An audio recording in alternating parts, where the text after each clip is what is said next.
Thank you very much. It's a pleasure to speak under your chairmanship. And can I also thank my honourable friend, the member for Beaconsfield, for securing this really important debate. One of the harshest features of the restrictions that we introduced many months ago to stop the spread of COVID has been for our constituents not to be able to visit their loved ones in care homes. And I've received, like I'm sure every colleague in this place, many letters expressing the real frustration and angst that they feel because of the restrictions we've introduced. The updated guidance released last week is very welcome, and it attempts to address some of the concerns, but we need to bring an element of humanity and empathy to the guidance.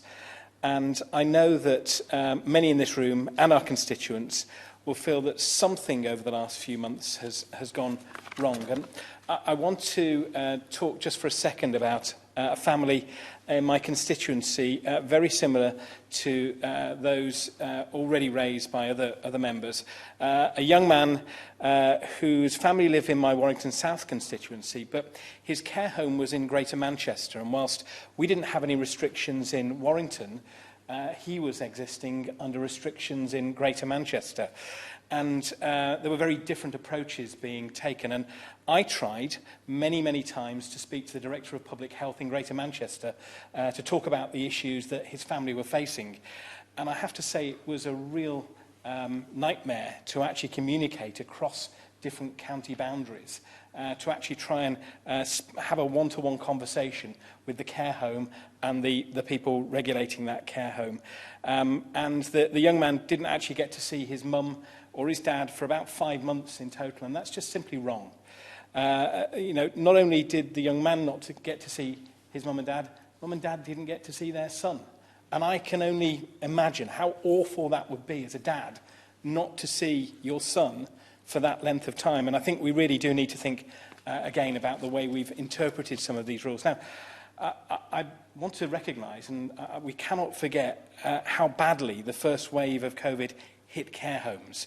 And so everything I've just said there is tempered against the fact that we saw elderly residents, far too many elderly residents passing away as a result of COVID. Some of the most awful conversations I had in the last 12 months were with family members, daughters, sons, wives, husbands, who'd lost a loved one in a care home. And at the beginning of the coronavirus pandemic, there were around 66,000 deaths of care home residents. Around 19,500 of those were COVID-related. That's around 30% of all deaths in care homes related to COVID. So it's no surprise that we've had to put measures into place to try and protect the residents in care homes. But they're not prisons, they're care homes, and the clue is in the word, care. And care isn't just about protecting from a virus, it's about ensuring that mental health is maintained as well. So at the same time, we all know that being able to offer more visits will help everyone's mental health and well-being. That's why we need to look further than the visits that are being carried out today. We need to be able to define the importance of the therapeutic impact that visits can have, or equally the suspension of visiting, how that can damage the mental health of individuals and their families. Dementia and Alzheimer's disease was the most common pre-existing condition found amongst those people that sadly died as a result of COVID who were in care homes. And that was around 50% of all deaths. And for people who suffer with dementia, a lack of social contact is not only bad for their mental health, it also has a significant impact on the progression of that dementia as well. So we know that this is a real priority for those people that need to care for people suffering with dementia. Family and friends have to play a significant role in the care of those people, and interpreting their needs and providing that personal care is incredibly important, but also very challenging in very difficult circumstances.